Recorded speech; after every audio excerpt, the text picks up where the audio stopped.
This is the Rangers POSTCAST, your instant game reaction for the Texas Rangers, part of the Locked On Podcast Network.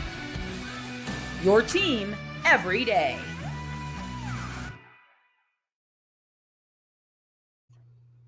Well, truly a bittersweet victory tonight as the Rangers beat up the Angels after losing their best pitcher for the rest of the season. Here we go. Welcome into the Rangers POSTCAST, your team every day, and in our case, your team every single game. My name is Jeff Biggs, a longtime host and reporter. Thank you for watching Locked On Sports Rangers, your destination after every single game. You can also find us on the Locked On Rangers podcast feed. That is where you'll find the great work of Bryce Patrick each and every day. I know Bryce is going to have a really loaded show tomorrow with all the news and everything that has happened today. But tonight, the Rangers respond and they get a win over the Angels 7-3. This is what you'll be talking about. I'm not going to lie. I'm a little bummed. A lot bummed. Not a little bit bummed. A lot bummed.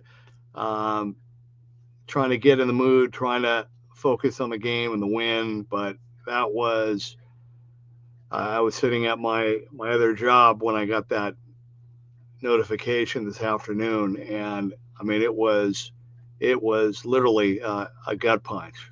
I had no idea that was coming, and just like, what do you say? What do you say? We've been here every game. All of us, we've been together every game, and I think we're all kind of hoping for one last fight. And I think that look, they'll fight, and hopefully they'll play hard. What my hope is that when everybody does the funeral procession tomorrow, that the players in the locker room and the clubhouse will kind of get wind of that and say, okay, so we're dead. We've been written off. We have no chance, and maybe they'll surprise us. But you look at all the injuries and everybody that's gone down over the last couple of weeks, and it's not how it's supposed to go. So, and ironically, this happens on the day that they release the schedule for next season. Go figure. All right, so what do you do after you get shut out and then find out that you've lost your best pitcher for the rest of the season? You go out and pound the opposing team's starting pitcher, and that is exactly what the Rangers did tonight against Yusei Kikuchi. Bottom of the first, got everything going. Wyatt Langford with a leadoff walk. 16 straight games on base for Wyatt. Corey Seager added a one-out walk. The table was set, and that allowed Adolis Garcia to come through with an RBI double. Josh Young, an RBI single to left, and then Cody Freeman, a sac fly to center, and the Rangers jump out to the early 3-0 lead. Bottom of the second, another leadoff walk, this time Jonah Heim, and then the Rangers added a little Hellman with a 2-run blast for Michael Hellman, only the second big league home run of his career, but he will take it, and the Rangers will take it for a 5-0 lead. And then in the bottom of the fourth, Kyle Higashioka, a leadoff home run to center. Great to see Kyle finally hit one out at home. He's been doing most of his damage on the road since early July. That made it 6-0. And then finally, from 6-0 to number 2-0 for Corey Seager, a 2-out solo shot to right. Beautiful to watch. The swing, the launch, the hit, the whole thing. 7-0 Rangers. That should have been the final. Unfortunately, Danny Coulombe gave up not one but two home runs in the ninth. Couldn't preserve the shutout as Neto and Adele took him deep, and then Phil Maton came in to finish it off 7-3 of the final as the Rangers bounce back and get the win. You know, we've been talking about and watching this Rangers rotation step up. Ironically, it was Nate Eovaldi that led the way and stepped it up initially. But tonight it was Patrick Corbin's turn, and Corbin responded as well. One of his best outings of the season, and he has made every start this season for him. 8 innings, no runs, 3 hits, 1 walk, and 8 strikeouts. Completely dominant. Good to see. I mean, that was a vintage Patrick Corbin slider tonight. Just unhittable. Had that beautiful cutter to the right-handers as well. And he was great. Great to see. Waiting to find out who's going to go tomorrow, what the plan is. I'm going to check here in a moment just to see if there's any word.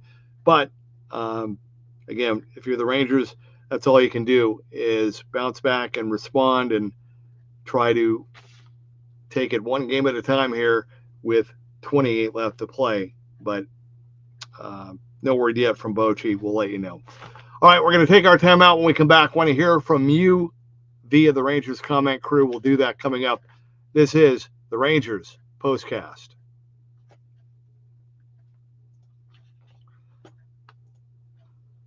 But whether you're out on the course or you just need a little extra push to power through your day, 5-hour energy transfusion delivers the clubhouse flavor you love without ever leaving the green. Golf is all about good times with good people and good flavors. The grape ginger lime flavor of 5-hour energy transfusion gives you the best parts of your clubhouse go-to without leaving the course or chasing down the Bev card. Now you can amp up the fun even more. Just buy, snap, and enter for a chance to win a dream golf trip for 2 to any golf tournament in the USA. Tee up that trip. Visit 5-h-e-win.com for full rules and entry. No purchase necessary. Excludes the Masters tournament. Ends October 31st, 2025.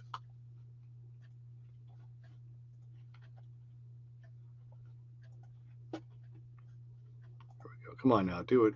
Come on, FanDuel. There we go. All right, and August 26th, that is today, and it is officially FanDuel Futures Day, a brand new holiday for football fans who live for bold predictions and preseason hunches. For 24 hours, FanDuel is giving you deals on NFL preseason predictions. So whether you're calling your MVP, eyeing a long shot division winner, or ready to crown your Super Bowl champ before week 1 even kicks off, this is your moment. Visit the FanDuel app today and start planning your futures bets now, because Futures Day is one day and one day only. FanDuel, play your game.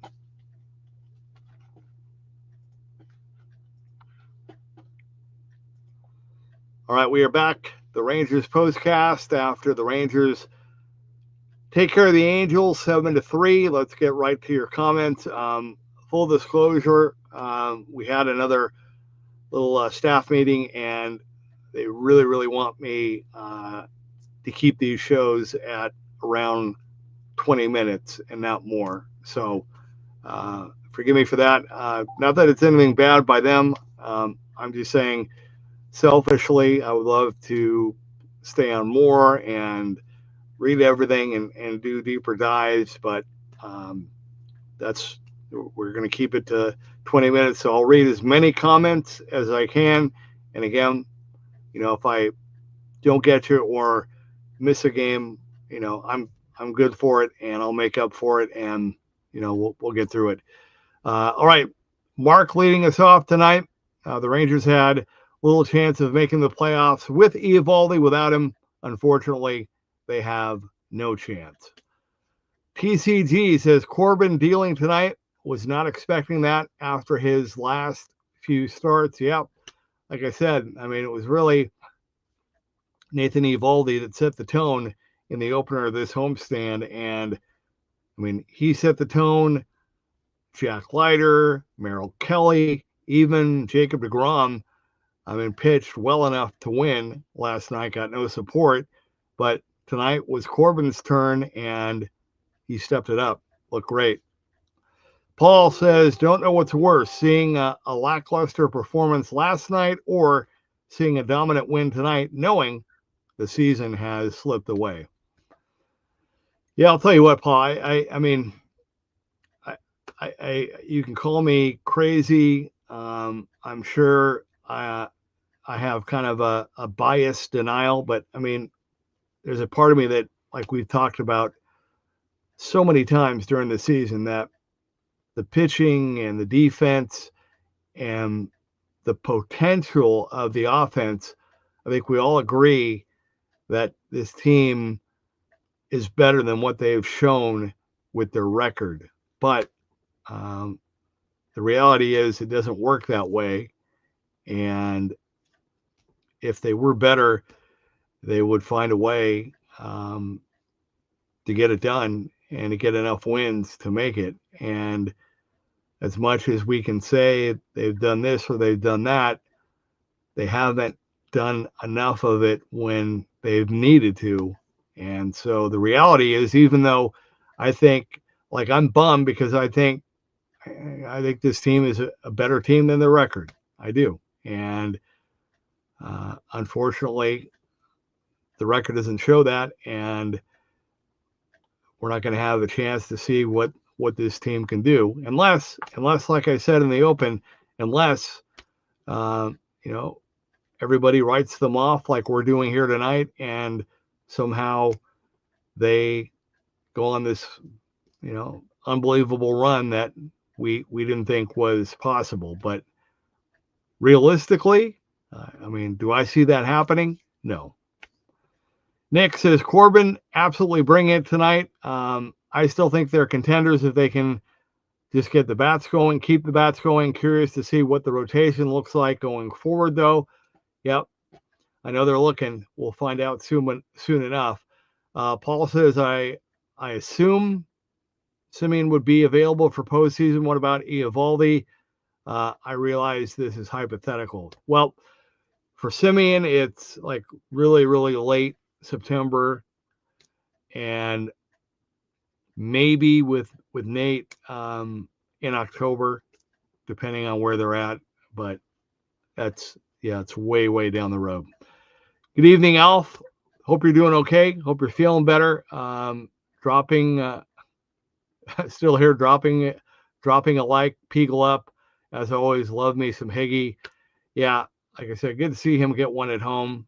And hopefully the Ranger Bats will allow them to win more games here with only 28 left. I mean, tonight, the White Sox blew a 4-0 lead, gutless. They lost at home to the Royals 5-4. So that was big. The Guardians won. The Red Sox and the Yankees keep winning. So as much as I'm trying to stay, optimistic or keeping the door open, I think just more than anything, they're just running out of time. And I just don't know if the teams ahead of them are going to lose enough for them to be able to catch up. We're just not enough time. Too late. Soldier X says, what a gut punch, losing Evo. I don't think you can make a run without him. Not with the offense being as bad as it is. He is a pitcher that gets you wins when offense is going bad. Yeah, no doubt. I mean, he's having such a great season, Cy Young caliber season. I thought the way that he looked the other night that maybe, he was going to single-handedly try to carry this team on his back into September and into October, and had no idea that was coming. No idea. Keith, what's going on, Keith? Huge bounce back win for Corbin. Yeah, he looked great. Nathan says, I said it before, and I'm still saying we need a closer. Bring Yates back. That will definitely be one of the top priorities for this offseason, for sure, 100%. Soldier X says Coulomb trade was a bust. How many home runs has he given up? At least 3, if not more, maybe 4. But he looked better the last time he was out. But yeah, I mean 7-0. I think Bruce thought, okay, this guy can go out and build on that, give me another inning, and it just blew up. I've said this before. Part of it too is knowing which guys to throw in after another pitcher. Like when you have a lefty that's been as dominant as Corbin was, maybe bringing in another lefty that doesn't throw hard, maybe not the ideal spot. But again, you're up 7-0. So yeah, but that's gonna move him down the bullpen chart for a while, for sure. Keith says, gutted for Eovaldi, should have been the Cy Young winner. I agree. Silent Doom 79 says, absolutely cannot stand Neto. Dude is a thorn in our side. Yeah, hey, no doubt. I mean, look, Corey Seager hits number 20. Neto gets number 23 tonight, no doubt. There's a little Neto kind of getting, I know he always gets pumped up to play the Rangers anyway, but no doubt there's some pride there for sure going up against Corey, no doubt. Thank you, Keith, for your comments. Silent Doom says, with Evo going down, you can say goodbye to the Cy Young and very possibly the playoffs. Just one huge blow after another this year. Yeah, really no other way to say it. You look at the injuries, the guys that they're missing. They signed Dylan Moore, the former Mariner player, to a minor league deal. So even though they've called some guys up from AAA, I don't think they're liking what they're seeing with some of the guys, and so we'll see. I mean, this is still a time for the guys that are hurt, that are here, still playing, and still in uniform, to step up and show what they can do. And like I said, everybody's going to write this team off, and we'll see how they respond. I would think, if I'm a player in that clubhouse, I'm not going to go. I'm not going to go down without a fight. I'm gonna keep playing hard until we're mathematically eliminated. So we'll see. Nathan, one more from you. Yates went 7-2, had a 1.17 ERA, 33 saves, struck out 85 batters, and 28 walks as a Ranger. Yeah, he was great, man. Had a great season for sure. And like I said, that will be one of Chris Young's many priorities coming up in the offseason. But in the meantime, let me do one more check here to see if there's any word on who's going to start. I don't think so, but we'll see. Nope, not yet. All right, well, we'll find out soon enough who will start tomorrow. I will be back with you tomorrow night after the finale. Hopefully you can join me then. Thank you to everybody, though. It's kind of a rough day, and thank you for hopping on tonight. We'll do it again tomorrow. Enjoy your day tomorrow, and hopefully the Rangers can take care of business, win the series, and head out on the road and keep winning. Final score tonight, the Rangers beat up the Angels 7-3. This has been the Rangers Postcast.